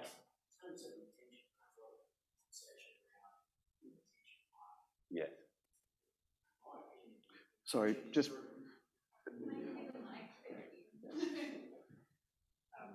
In my opinion, intention is driven by purpose, right? So if you make your purpose clear, that will make the intention clear and then therefore drive the right behaviours, which behaviours are words and actions. Yes. So in this case here, if you're constantly communicating with purpose and starting with a why, as you were mentioning before, path, getting to that core purpose, then the rest will flow. Yeah, and it does link to what Path showed before, you know, the purpose and intention. You can see there's a strong link between the two. And I guess the question is, so if we want to lead others, servant lead others, how can we do it more? Who here, apart from me, could improve their servant leadership? Anybody able to improve it? Okay, right, good. On just checking virtually, has any of the virtual audience the same? Sarah? Question is, who here can improve their servant leadership? Just say yes. Everybody in face-to-face said yes. Okay, great. Yep, definitely, 100%. And the question is, because actually it's almost, it seems easy, doesn't it? We just serve. And who here is able to serve another person apart from me? So we can all do that. Do you need training to serve another person? Anybody need training here? How do I serve? We don't. The question is, why don't we do it? You know, sometimes we'll be walking, I have this experience quite often, where I'm walking along the street with my wife and something will happen. And my wife will very quickly, and someone maybe drop something, whatever, and my wife very quickly will pick it up. And as I sort of think, oh yeah, actually I could have done that. But I sort of didn't notice it. Now, why didn't I notice it? It wasn't because I didn't see it.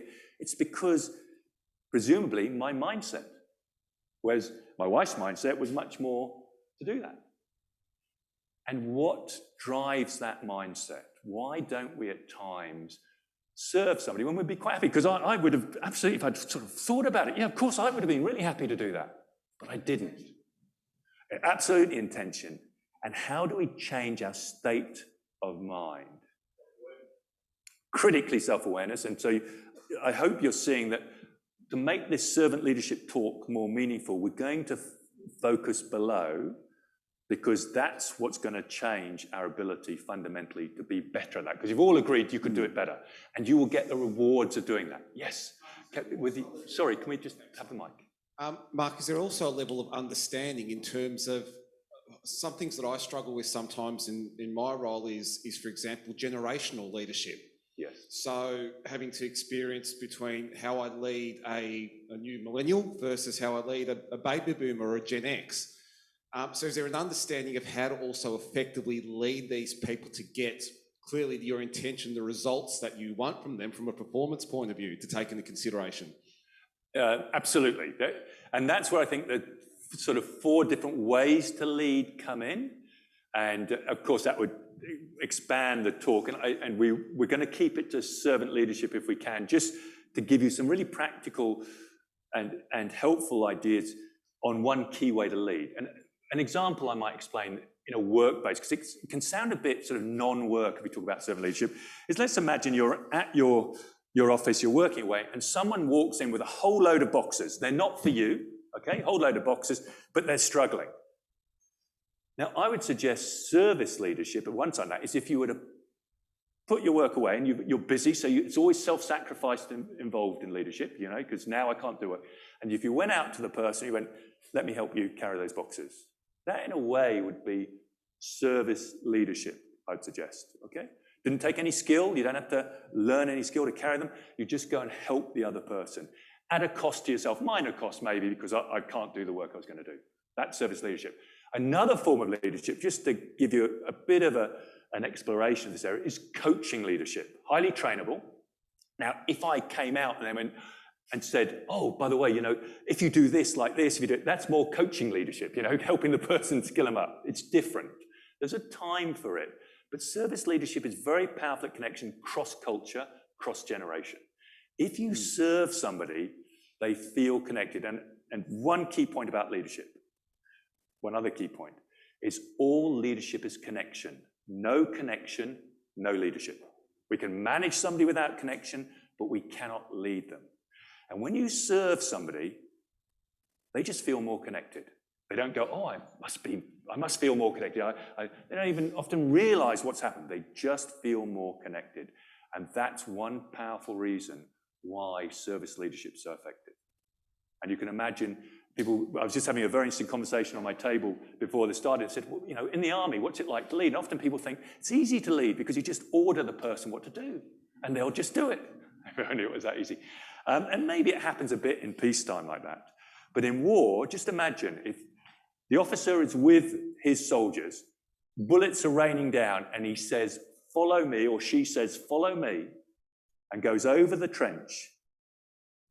The soldiers have 2 choices, really, don't they? They have one choice is to pretend not to hear it and be safe, and the other choice to risk their life and follow. You have got to create a huge connection with your soldiers for them to risk their life for you. And that's why service leadership is one key way to lead. Yeah.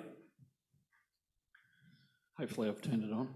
I just want to connect with what you've said, right? So I agree with the service leadership, but I think if you're going to different generations or whatever, situational leadership becomes part of that, right? It's not only the service side of it, it's actually changing the leadership style for the situation that occurs, no matter if it's the same person, right? The situation and the style that you lead at that point has a massive impact on that service.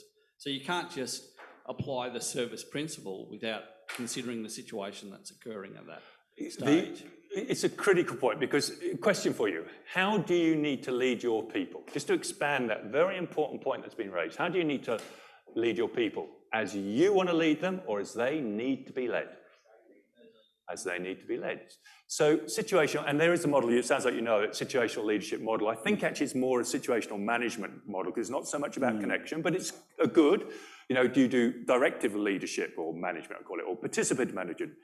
It's good at that level. Now, I mentioned 4 leadership styles, they're different to that, but again, you use a different one depending. So service leadership isn't always the most appropriate, but it's a great default one to go to, because it is so often effective, and you don't need to lead, so you don't need to learn or teach yourself.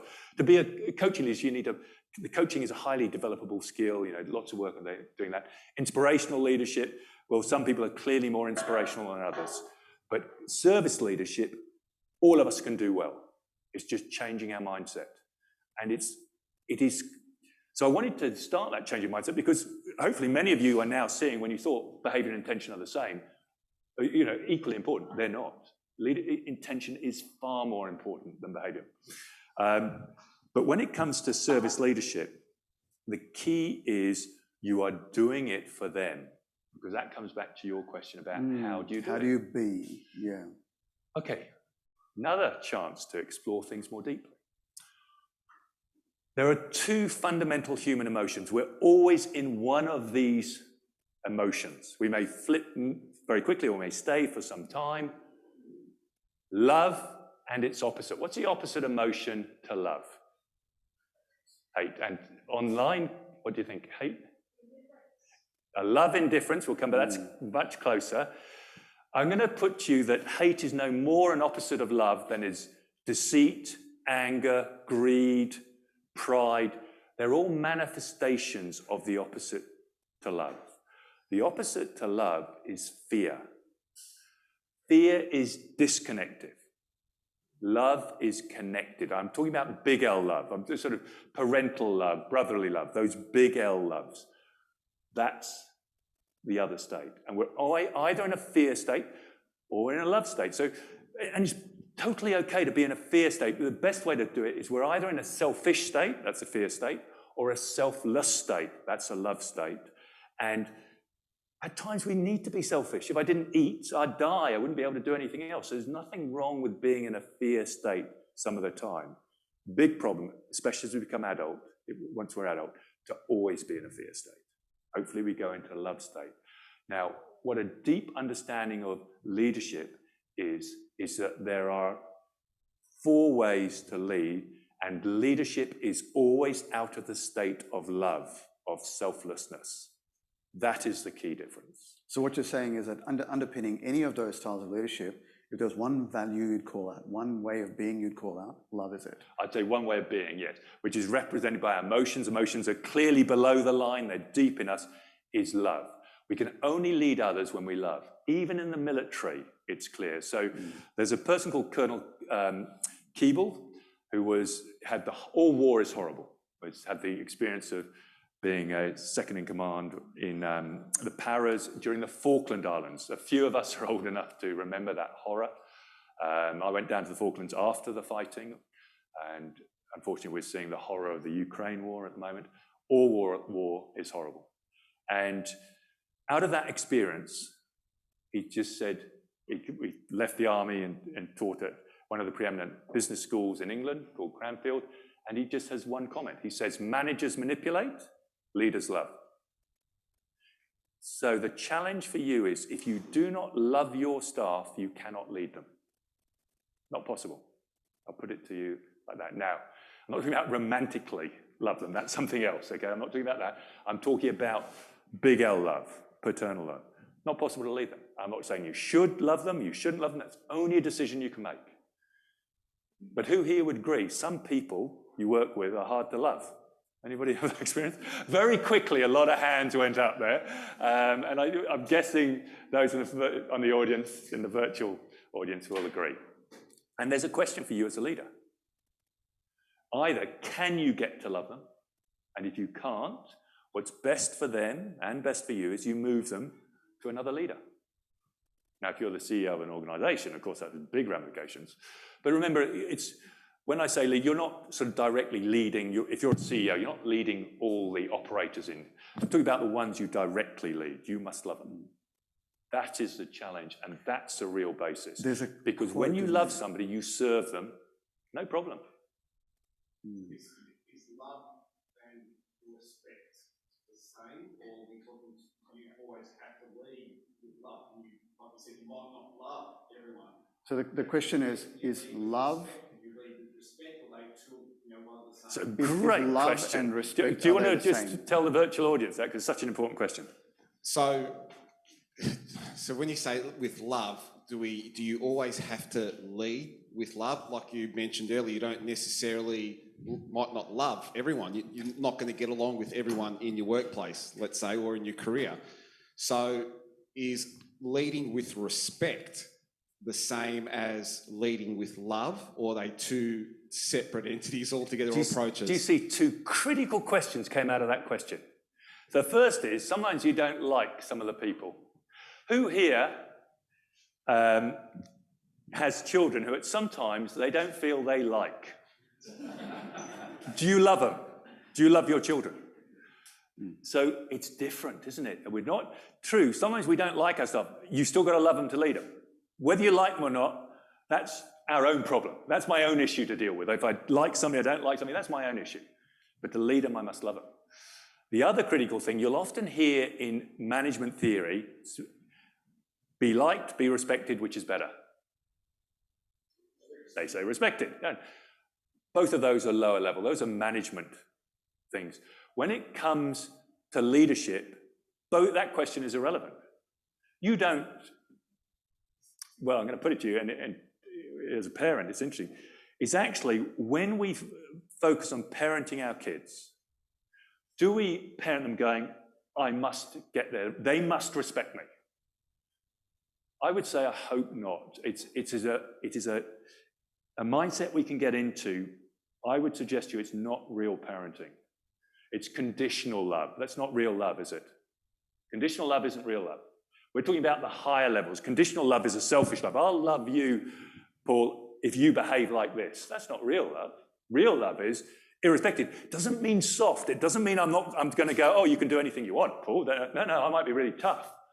But I love you. I'm doing it out of love. It's a fundamentally different manifestation, even though the behavior might be the same, than doing it out of a desire for respect, a desire. So a couple of questions. First one over there. Yes. I just want to say, and I think you've already said it now, but I would have said to respect somebody is actually to love them.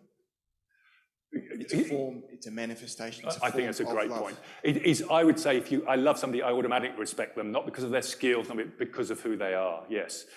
Is it possible to respect? I think there's a possibility we can respect somebody, but out of fear, and that's a different sort of respect. And that is an issue for the leader, I suggest, if they're relying on respect through fear. You can get people to go so far. The army said there are only 3 ways to lead. Compulsion leadership. It's fear leadership.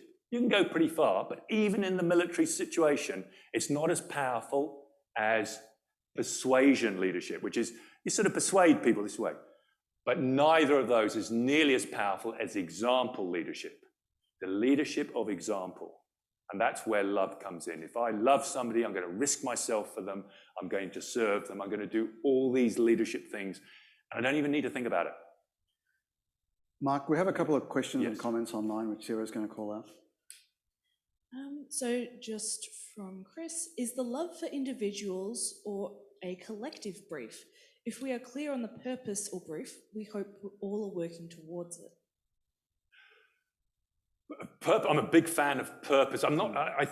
Please come back to me if I'm not answering your question fully. First of all, purpose is critical. Intention is critical. State of being is also critical now, and purpose can put us in a state of being. And good purpose, and I think Path has explained very nicely how that you can help people find purpose, which is key, can put us in this state of love, the state of being, which is so important. But none of us can be in that state all the time, because by definition, it's a selfless state. Then I wouldn't eat, I'd die. I've got to look after myself. Nothing wrong with having pleasure in my life, having control in my life, eating, but they're all selfish states. When I lead, I have to do it selflessly. So I'm not sure. Please come back if I'm not. I don't feel I've really answered your question properly. I've got a feeling I've diverged. If they come back, or do you have another question while that person might be thinking about it? No? Nope. Yes. Oh, okay. All right. We have a question at the back table there. I'm just struggling a little bit with what you really mean by love. And I'm wondering if it's really more about care than love in the more generic sort of sense. When you say love, do you mean you actually care about the outcomes for that person. Yes, let me put it like this, because actually we use one word which means many different things. Whereas if you look at the Greek, anybody Greek here? Because you can correct me. Okay, might be able to correct me then on this. But your 4 words for love, for instance, storge, agape, eros, mean completely different things.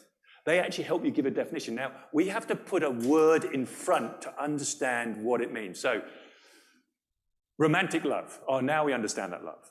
It's very much, it's fun, it's enjoyable, whatever. It's different to conditional love.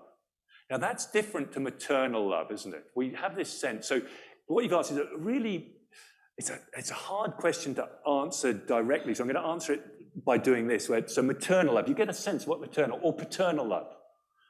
And I'm not actually, you'll find some women lead in a paternal love way, some men lead in a maternal. It's not necessarily sort of sex specific, but it is these ways we know they are connection, they are care. So definitely the care word I would use. It's a deep sense of caring and putting somebody's emotional needs before my own. But it is selflessness at a deep level.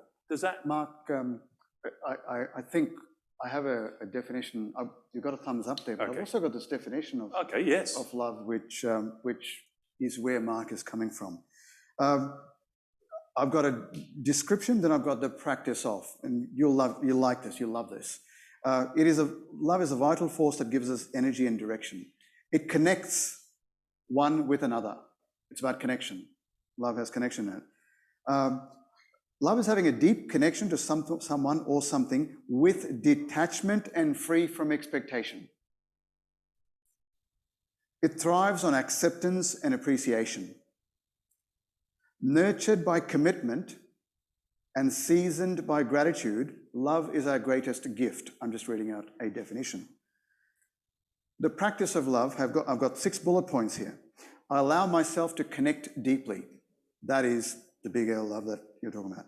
I commit myself wholeheartedly. I show love through acts of gratitude. In other words, the acknowledgement and gratitude is important. I'm tactful and patient. I'm willing to make sacrifices for what I love. I invest myself in what I love in life. Great. Those are the practices that you're leading. I think that's a nice summary. And 2 key things. Can I just mention 2 key things before I go to Sarah? One is free from expectation. If I love somebody because I'm wanting something back, I'm not saying that's wrong, but that's not real love. That's not the love we're talking about. And notice, love is deep connection. What did I say leaders have to do? Connect. When you love somebody, they connect. Even if they feel like they don't. I'm talking about big L love, they connect at a deep level. Sarah, here. Sean asks, is love a catch-all or summary of leading with care, empathy, respect, and fairness? Okay, in many ways, it is a catch-all, but it's below it. Those are manifestations of love. Important manifestations. When I love somebody, I care about them. When I love, I empathize, etc. And when I love, the point made over there, I respect somebody. So absolutely, they are manifestations of this state of being. Can I? Yes, go. This is changing direction a little bit. Yeah. And might be something Parth can get involved in as well. What do you do when you're working or leading with someone who perhaps has a very low level of self-awareness? Is there a way that you can help perhaps coach them or use that servant leadership to help them get to a point where they are able to lead others well? Okay, so the self-awareness question often comes up for good reason. Can I first show you a slide? Because when we've talked, it sounds a bit grandiose about love, doesn't it? And it's totally understandable if you're going, okay, Mark, all well and good, but this is business. Really business, doing what you're doing. Can you put the slide up by Sarah? Can you Next one. The Next slide slide. And just have a read of this very experienced CEO in a... Keep going, following this one. In an incredibly different field in the airline business. Notice what he says.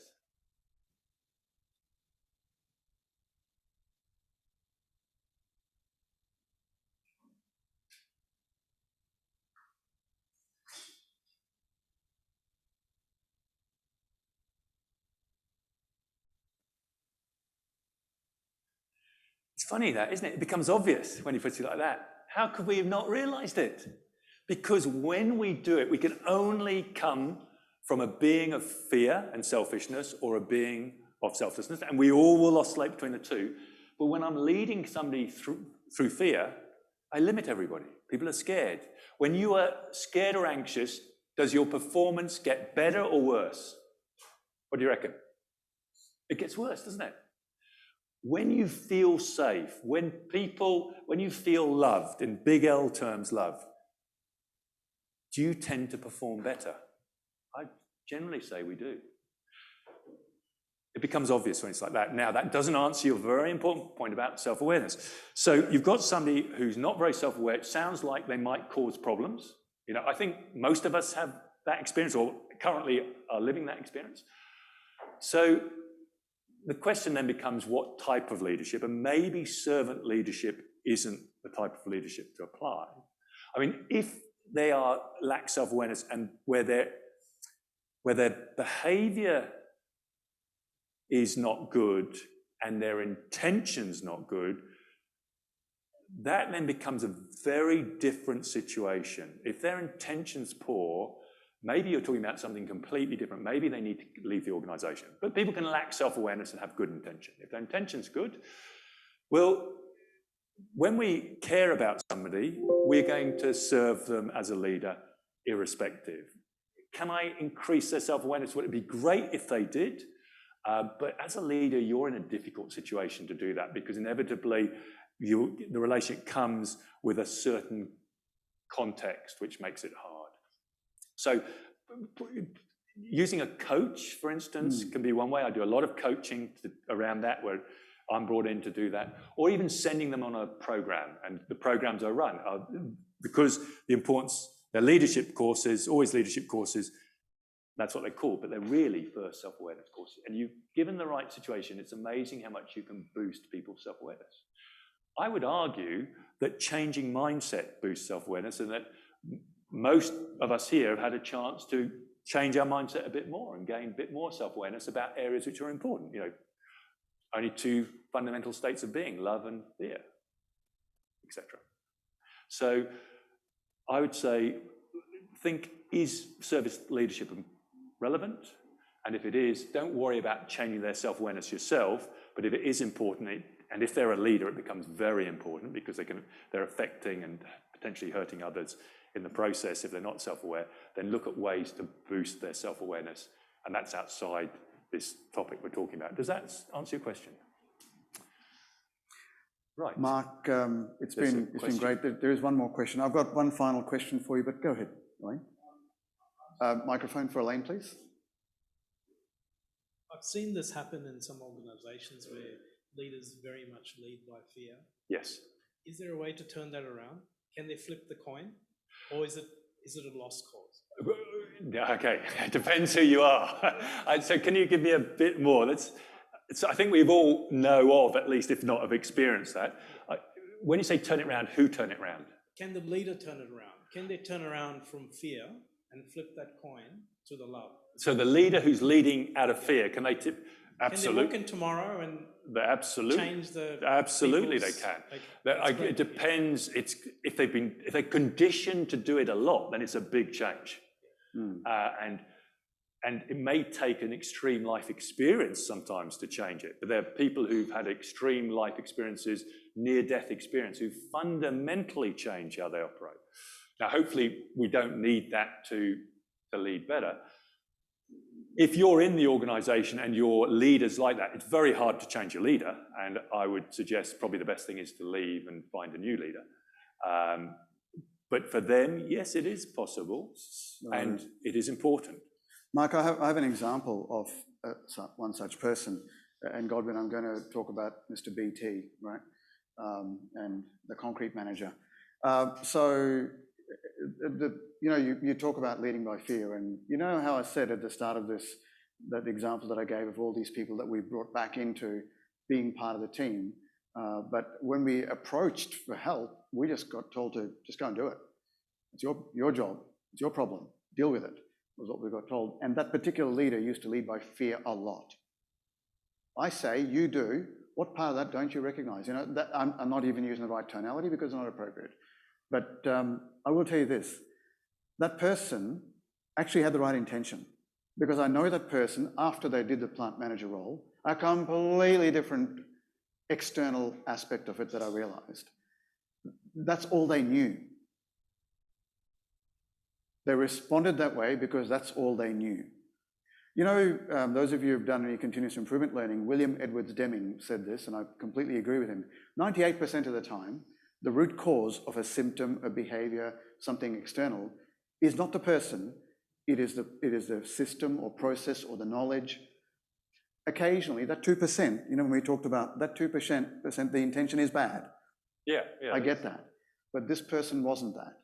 That's the only thing he knew. And that's why he behaved in that way. But your question of can people shift? Of course they can. Of course they can. And modern day neuroplasticity learning is telling us that of course we can. We can shift our entire neurology. But as you say, it can take a significant incident to help that. I mean, if it is that they just don't know another way, if it's a knowledge thing, that can be shifted quite quickly. Very quickly. You know, it's just a belief they have that to lead effectively, and you can open up their eyes to actually, it's detrimental, it's a much lower level, and they're actually hurting themselves as well. People can change quite dramatically. It does depend on more emotional conditioning, intellectual conditioning. It is a key thing to be alert as someone in an organisation.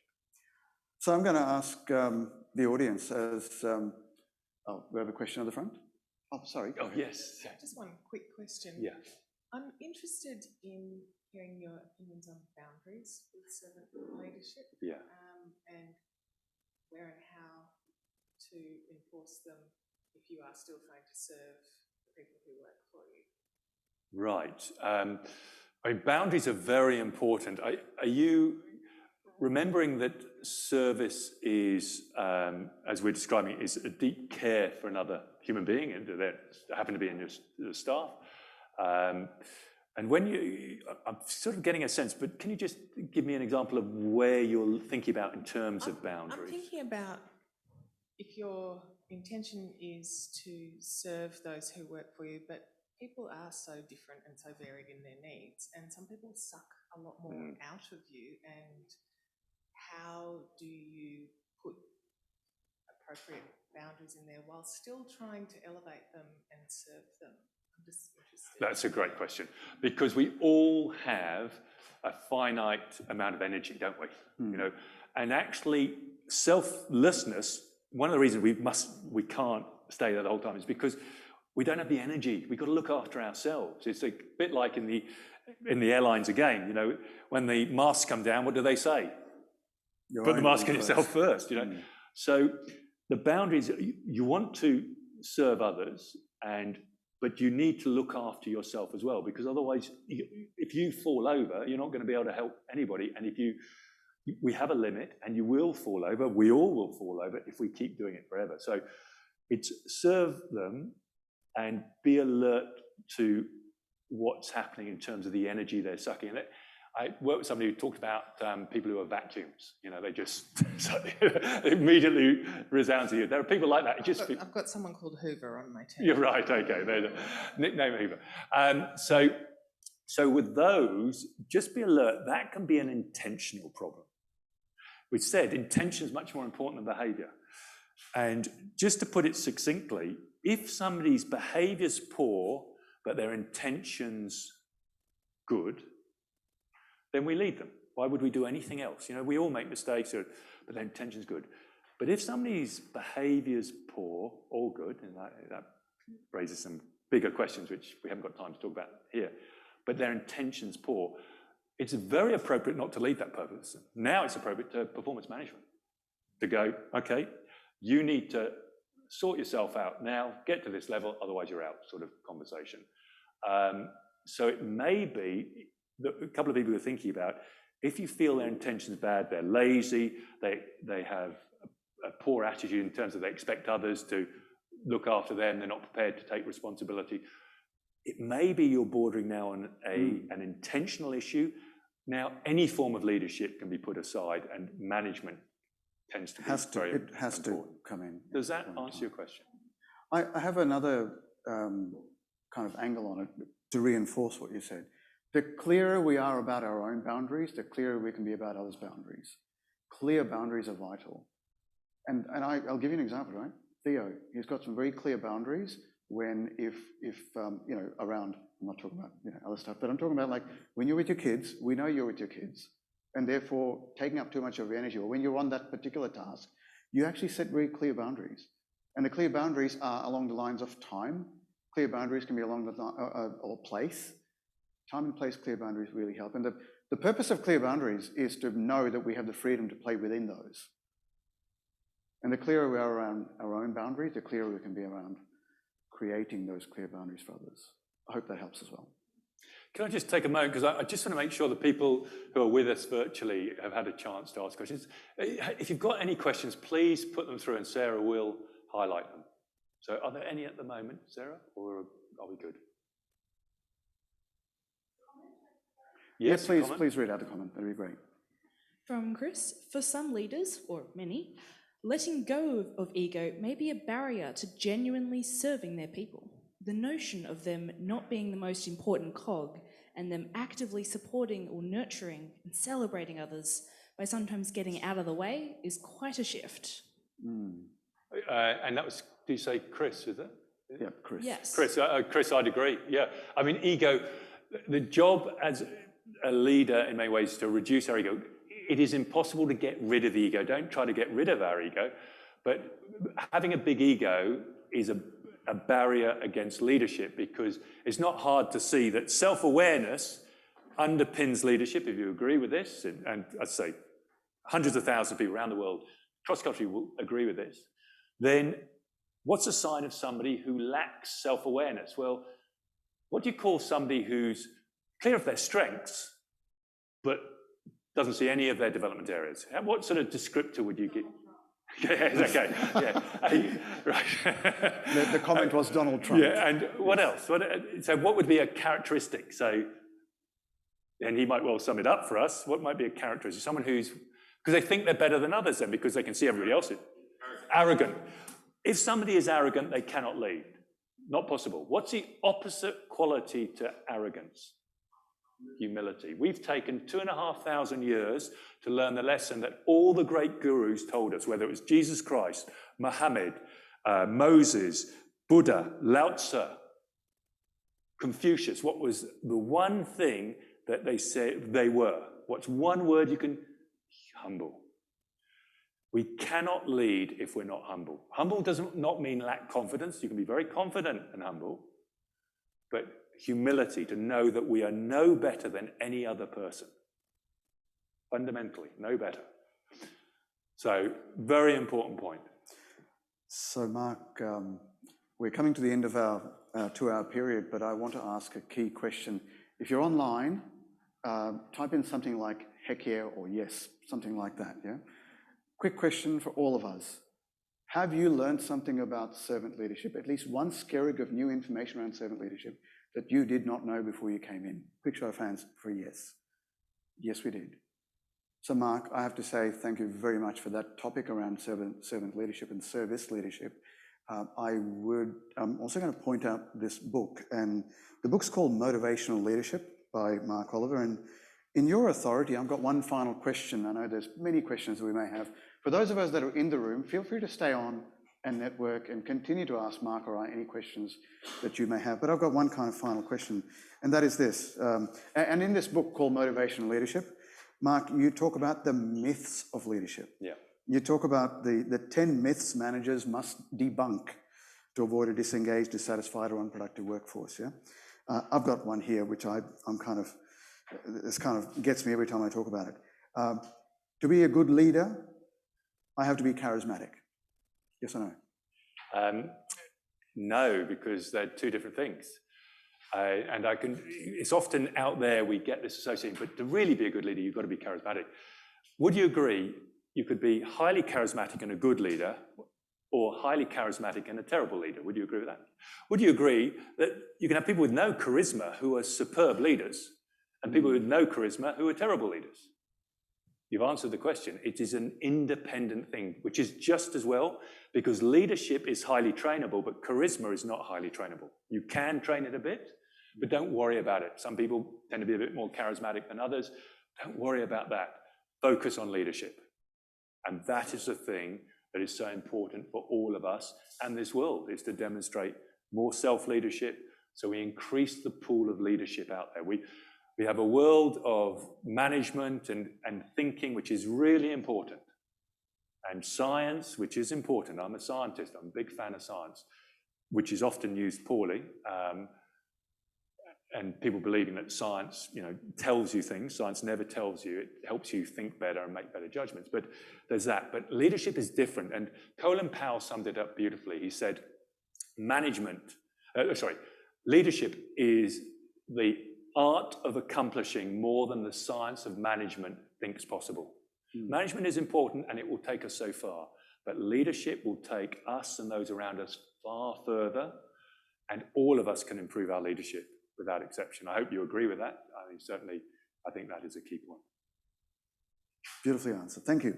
And I will tell you that in this book here, the 10 myths that Mark Buss are first one, and they're all in inverted commas. Leaders are born, not made, is the first one.